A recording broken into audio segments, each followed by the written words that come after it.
Take me back to those years where everyone was just clamouring for more of the kaftan. It was just a passage of my life, that it was an important passage, and then I went into a different level. That's the whole thing in life, to be able to evolve and change and go from one thing to the other. But it was a very strong image as well, wasn't it? It was the kaftan image. The kaftan thing started so natural, you see. I was on tour in Italy. That was before I come in England, of course. And I didn't have something to special. I wanted something to wear special for the concert that night.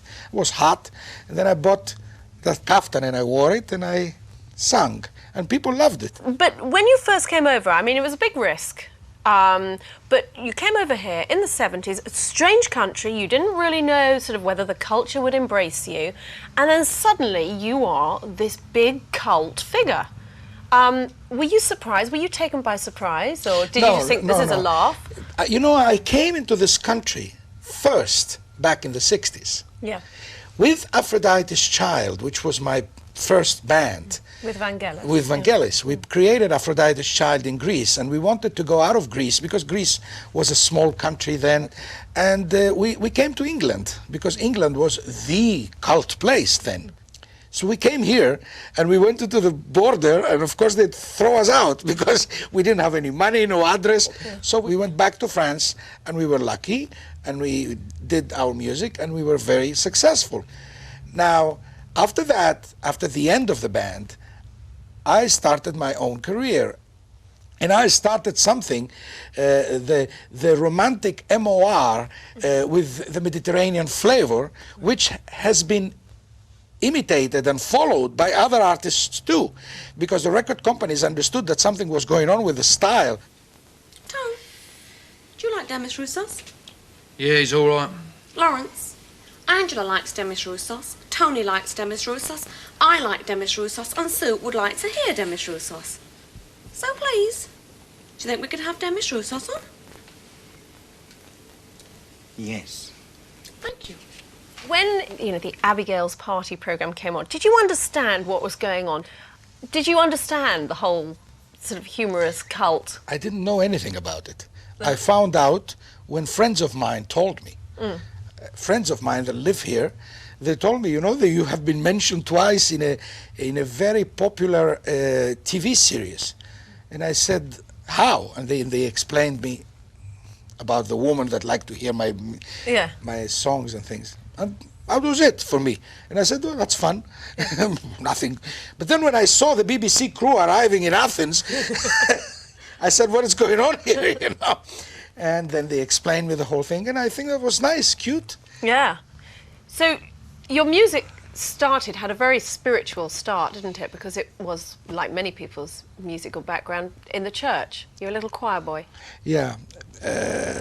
I wanted to, you know, to be involved with musical things. I liked to be member of the theater company of my school and all that. And that's why I joined the choir. And it was a Byzantine choir of the church. And this is how I got, you know, involved with using, you know, my vocal cords to sing. Your parents must have been very supportive. Was the family unit an important one? Yes, in Greece it is. Yeah. You know, in all the Mediterranean countries it is. You know, like the Mediterraneans, we are more expressive, more like it's a matter of climate, it's a matter of a lot of things. So for a family man, you've sought to find this demonstrative love, and you've marriage number 4 now. Have we found the love now? I hope so. I'm not married. I was married only twice, officially, if I say. I was very lucky with my career. I was very lucky with my parents. But the personal, emotional love thing, I was not unlucky, but I was not, I mean, I never, you know, I don't know, maybe this is my karma, my destiny, I don't know. Is that why you've sort of, not the main reason, but you've chosen to sort of go your own way spiritually? I know you're quite anti-orthodox religion, religious dogma, specific religious stances, and you take your own way spiritually. Yeah, a French journalist once told me that I am an anarchist. Oh, are you? You know, I mean, strike because me as an anarchist. well, I don't know why he said that. Because I am anti-dogmatic towards religion, the way it is exercised, not the way it was preached by the people who created the religion. Because there are beautiful things inside the Quran, and there are fantastic things inside the Torah, but I never read inside the New Testament a paragraph that Jesus Christ says you are going to create 3 churches, one Catholic, one Orthodox, one Protestant, and I don't know what. He never said that. So your spirituality is made up of little pieces of all So religions. if that makes me an anarchist, okay, I'm an anarchist. No, I think you're a very interesting mix, and there's so many things I want to ask you about, but we're going to have to take a break now. Join me later for more from Demis Roussos, find out about the angels that surround him, and where and how we've met before, because apparently we have. At one of his concerts. Clearly, in your caftan, singing along. Well, while that film was on, we've all done our Demis Roussos impersonations. Impression. And I think Ross won it. It's an Aliens, but Alice was talking to him and finding out that there's more to this man than just romantic love songs, although he was brought up in the Greek Orthodox Church tradition. He's since explored many different religions and arrived at his own eclectic mix of beliefs. There are so many aspects of your spiritual life that I want to ask you about, because you are a fascinating mix of all these things that you believe in. But angels, first and foremost. Tell me about the angels that surround you. Let me tell you something, what I believe in and about the guardian angels. You know who is your guardian angel? Your guardian angel is yourself. Mm-hmm. You are your guardian angels. Is the real you inside you, the real yourself within you, he is your guardian angel, your conscience. Mm. And he, she, it knows where the truth is.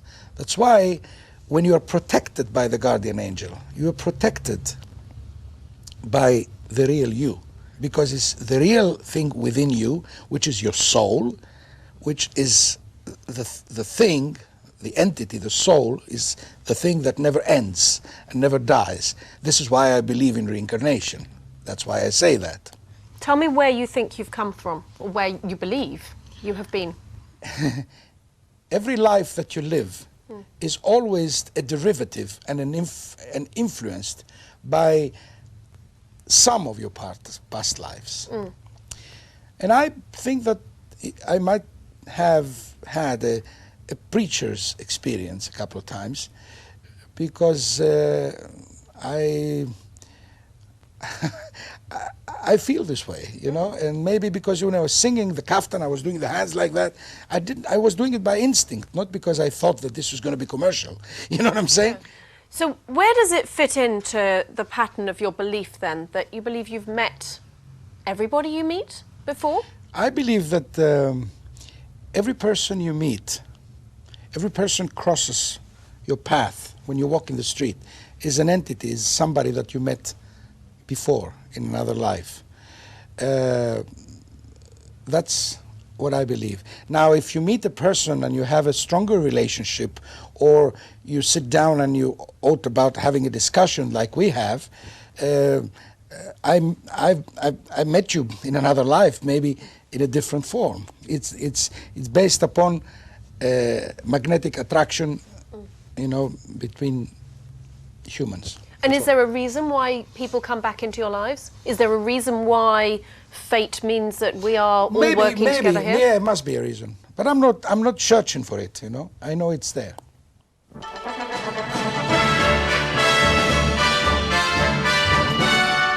Hijack Day 5. The American pilot is still on the plane. Demis Roussos is released, but the other hostages' whereabouts unknown. Good evening. 3 more hostages from the hijacked plane have been released in Beirut. Among them, the Greek singer Demis Roussos. Given the circus-like atmosphere surrounding the release, it was sometimes difficult to remember that 30 or so hostages are still held, their lives in the balance. So what was your relationship with your kidnappers? How did you What did you understand about relationship? I didn't have a relationship, thank God for that. There was no relationship. There was 3 days in a house, you know, and full of anxiety, and with people that they're telling me stay away from the window because a sniper can kill you. It was terrible. I didn't feel well at all. I was happy to come out, but after that, because it's been now 20 years, little by little, I realized and I learned things from that experience. And to forgive. As I am sure most of the people that they went through that hell or whatever that is, they all of them, I'm sure that if you talk to them, they acquired some kind of experience which served them later. And have you forgiven those people? Forgive. Yeah, the innocent part of them, yes. So today, not a preacher, but making music no, that, of course not. but making music that is more spiritual than ever before. So in a I'm way, not making a spiritual music. I make music that is influenced by love, and the more the time passes, the more I'm using. I am using the sounds of my origins in this lifetime. And where are you going next? I have a tour, and as we all know, I have this new album out, and for the first time there is a DVD in the market to come with all my story. But what's a man like you doing, promoting DVD, when you hate this the 21st century computer world, don't you? You hate new technology. I hate to use it in my house. I do not have an email, okay? But I love, email you then. I love and I enjoy the income that I can have as a human being from things that they sell honestly and genuinely. Does that mean you're buying me lunch? Oh, with great pleasure. With great pleasure. Demis Roussos, thank you very, very much. Thank you. Thank you.